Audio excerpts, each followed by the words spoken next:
Hello दोस्तों, कैसे हैं आप लोग। आई होप आप अच्छे होंगे और मेरे वीडियो को देख रहे होंगे, उससे कुछ नई नई बातें सीख रहे होंगे अपनी लाइफ में। वैसे तो दोस्तों, मैं इतनी भी नई बात नहीं बताता जो आप नहीं जानते हैं ऑलरेडी। लेकिन चूँकि क्या होता है दोस्तों, कई बार हम कई बातों को जो है पीछे छोड़ देते हैं, भूल जाते हैं, ध्यान नहीं रहता। तो मैं कोशिश जो करता हूँ कि कुछ बातें मैं दोस्तों आपको कुछ बातें बताता हूँ ऐसी, जिनको फिर से आप एक बार रिमाइंड करते हो और उस पर आपका ध्यान चला जाता है, तो उसको और उस तो उस ओर आप क्या करते हो, फिर से ध्यान देने लगते हो दोस्तों, जो कि बहुत अच्छी बात है। तभी जो है विकास होगा। बिकॉज लाइफ में विकास होना बहुत ज़रूरी है, तभी हमारी ज़िंदगी और बेहतर बनती है।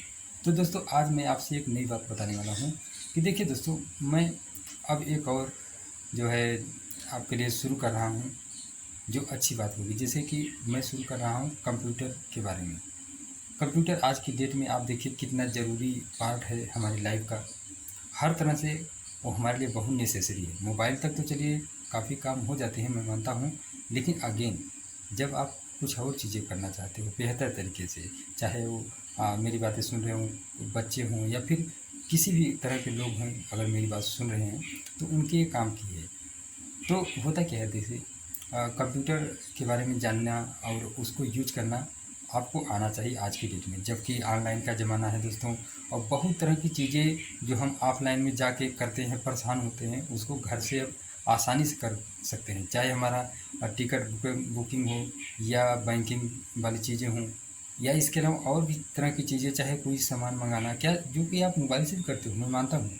लेकिन फिर भी आप फ्यूचर पॉइंट ऑफ व्यू से देखिए कि फ्यूचर के पॉइंट ऑफ व्यू से देखिए दोस्तों, तो आपको पता चलेगा कि जो आने वाला जनरेशन है हमारे बच्चों के लिए और हर किसी के लिए, जो अभी भी लाइफ है, अभी किसी की लाइफ तो ऐसा नहीं कि अब मतलब बिल्कुल अब कुछ नहीं है। अभी भी काफ़ी कुछ करना है दोस्तों लाइफ में, इस नज़रिए से चलिए आगे। तो आप कंप्यूटर के बारे में सीख लेते हो, तो आप जो है और चीज़ें भी करने लगोगे। तो मैं बता रहा था कि मैं आपको जो है कंप्यूटर की मेन चीज़ें जो है बताना शुरू करूँगा और फाइनली उस हद तक जाऊँगा जबकि आपको कंप्यूटर के बारे में काफ़ी नॉलेज हो जाएगा, आपके लिए यूज करना आसान हो जाएगा। आपको कंप्यूटर का नाम सुनकर डर नहीं लगेगा या अजीब सा नहीं लगेगा कि अरे ये तो मुझे आता ही नहीं, मैंने पढ़ा ही नहीं है, ये मैं नहीं जानूँगा। ऐसा कुछ आप एक्सक्यूज़ नहीं कर पाओगे, जो कि अच्छी बात होगी। तो मैं स्टार्टिंग करूँगा कंप्यूटर टिप्स से। क्या है उसकी बेसिक चीज़ें, क्यों जानना ज़रूरी है आपको, क्या-क्या उसके मेन फीचर हैं, क्या उसके फ़ायदे हैं। तो ये धीरे-धीरे करके मैं आपको तक ले आऊँगा दोस्तों। तो आज मैं थोड़ा-सा इतना बताता हूँ कि कंप्यूटर एक्चुअली में होता क्या है। कंप्यूटर आप देखे भी होंगे, कंप्यूटर हो, लैपटॉप हो, आप कई तरीके की चीज़ें करवाने जाते हो मार्केट में, आपने देखा होगा ऑब्वियसली कंप्यूटर आप जानते ही। लेकिन वो एक्चुअली क्या करता है, ये बहुत तरह की चीज़ें करता है। जैसे ऑनलाइन कोई भी चीज़ करनी है, फॉर्म फिलअप करना है, कोई चीज़ प्रिंट निकालना है, आधार कार्ड, ऐसी चीज़ें जो ऑनलाइन होती हैं, वो दोस्तों उसमें अपडेट की जाती हैं और वहाँ से हम उसको एक्सेस करते हैं। वेबसाइट ओपन करके वहाँ से हम पढ़ाई भी करते हैं, किसी चीज़ के बारे में जानकारी लेना है वो भी करते हैं दोस्तों। तो कंप्यूटर, ये तो हो गया अंदर की बात। अब धीरे धीरे कंप्यूटर के हम हार्डवेयर के बारे में भी जानेंगे दोस्तों। तो जैसे मेन क्या होता है कि हमारा कंप्यूटर होता है, उसके साथ साथ जुड़ा हुआ उसका कुछ इलेक्ट्रिकल पार्ट होता है, जिससे कि उसको चार्ज किया जाता है और वो संचालित होता है दोस्तों। उसके लिए कीबोर्ड्स होते हैं, माउस होता है, उसका सीपीयू होता है। लेकिन जब लैपटॉप की बात करेंगे तो उसमें सारा कुछ इनबिल्ट होता है। तो उसको जो है जस्ट आप क्या करते हो, ओपन करते हो कि इसमें काम करने लगते हो। ये होता है कंप्यूटर। और मैंने बहुत ही सरल भाषा में बताने की कोशिश की है दोस्तों। अब मैं उसके अंदर जो है जाके धीरे धीरे एक एक चीज़ें बताऊंगा और उसको आपको यहाँ पर स्क्रीन पर भी दिखाऊंगा कि क्या होता है, कैसे ऑपरेट करना है। और मेन जो बात होती है, जैसे जो आज के डेट में अगर जो बच्चे हैं जो पढ़ रहे हैं 10वीं 12वीं, और या कोई ग्रेजुएशन भी कर रहा है, सपोज बीए कर रहा है, अलग किसी स्ट्रीम से कर रहा है जिसका ये फील्ड नहीं है कंप्यूटर वगैरह, तो उसको भी इसका नॉलेज धीरे धीरे होता जाएगा।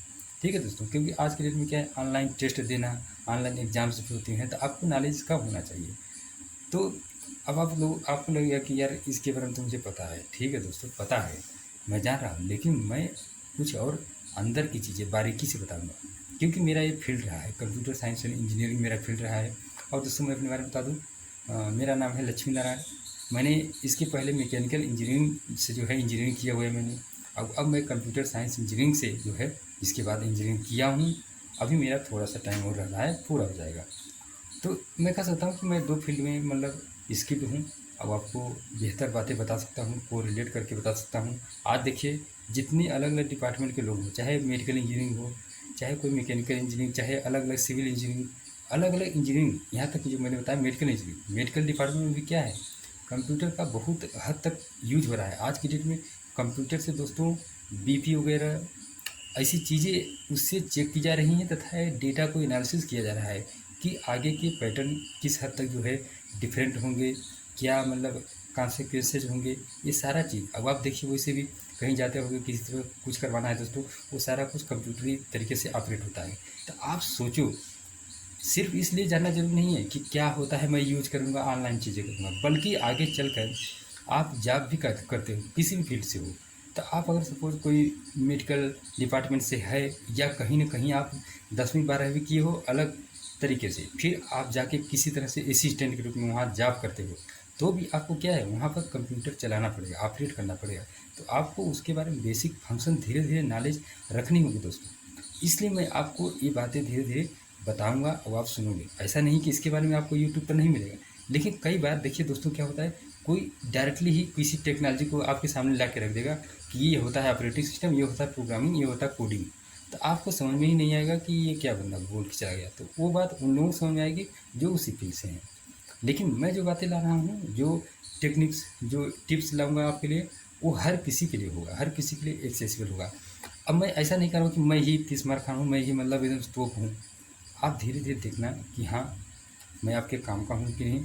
तो बेशक है कि आप मेरी बातें सुनोगे, समझोगे। अगर आपको लगेगा वाक़ई में कि मैं आपके काम का नहीं हूँ, तो ऑब्वियस सी बात है, मुझे कहने की ज़रूरत भी नहीं पड़ेगी, अब आप किसी और जगह जाओगे। लेकिन मैं अपनी तरफ से कोशिश क्या करूँगा कि लोग जो हैं चीज़ें जानें, समझें, हमारी जो नई जनरेशन है, वो और ज़्यादा बारीकी से अलग-अलग फ़ील्ड की भी नॉलेज रखें, ताकि उनकी समझ जो है जिस समाज में रहते हैं और जिस जगह हम रहते हैं उस जगह वो एक्सेसिबल हो सकें कई तरह के काम करने के लिए, और या जो जिस फील्ड में भी हम काम करें उसमें बेहतर योगदान दे सकें। इसके लिए हमारे पास स्किल होनी चाहिए। आप देखिए आपने सुना होगा कि पिछले टाइम में क्या हुआ, जब कंप्यूटर अपडेटेड हुए कई जगहों पर, सरकारी जगहों पर ऑफिस में जो है अपग्रेड हो गया, मतलब कंप्यूटर सिस्टम आ गया। पहले फाइलिंग सिस्टम था, मतलब जो हार्ड फाइल थी जिसे कि रजिस्टर जिसको बोलते हैं, उसमें लिखना पढ़ना, उसी से डेटा देखना, कुछ भी इंफॉर्मेशन लेना या कोई बात उसमें इंफॉर्मेशन के तौर पर मतलब रखना, लिख कर रखना। तो ये सारा चीज़ बहुत ही मुश्किल भरा होता था दोस्तों। उन फाइल को खोजना, उनके लिए अलमारी में रखना, मतलब बड़ा ये सब डेटाबेस इस तरह से फिजिकल में तैयार करना कितना डिफ़िकल्ट टास्क था दोस्तों। ये सारा चीज़ क्या हुआ, अपग्रेड जब हुआ उन डिपार्टमेंट में, तो वहाँ पर जो कर्मचारी थे, सरकारी कर्मचारी थे, बिल्कुल पोस्टेड कर्मचारी थे, तो उनके लिए भी एक बार दिक्कत आई, या एक यूँ कहिए कि एक नई चैलेंज आई जो सीखना पड़ा। तो क्यों ना आप अभी से जो है हर तरह से एप्लीकेबल रहो कि कल की डेट में आप काफ़ी ज़्यादा जो है योगदान दे सको। ठीक है दोस्तों, तो चलिए मिलते हैं अगली बार। आज जो बातें मैंने बताई हैं आप इसको सुनना समझना एक बार फिर से, कि मैंने जितनी तरह की बातों को जोड़ने की कोशिश की है, कोरिलेट करने की कोशिश की है, उससे आपको समझ में आएगा कि हाँ, वाक़ई में इस चीज़ की ज़रूरत है। तो इस पर चलिए हम आगे काम करेंगे और इसको अच्छी तरह से समझेंगे। ठीक है दोस्तों, तो चलिए मिलते हैं अपनी इस नई वाली सीरीज़ में, जिसमें हम कंप्यूटर के बारे में जानेंगे, एक-एक चीज़ जानेंगे। अब आप देखना ये बहुत ही सिंपल चीज़ है। ठीक है दोस्तों, चलिए मिलते हैं, ओके, बाय।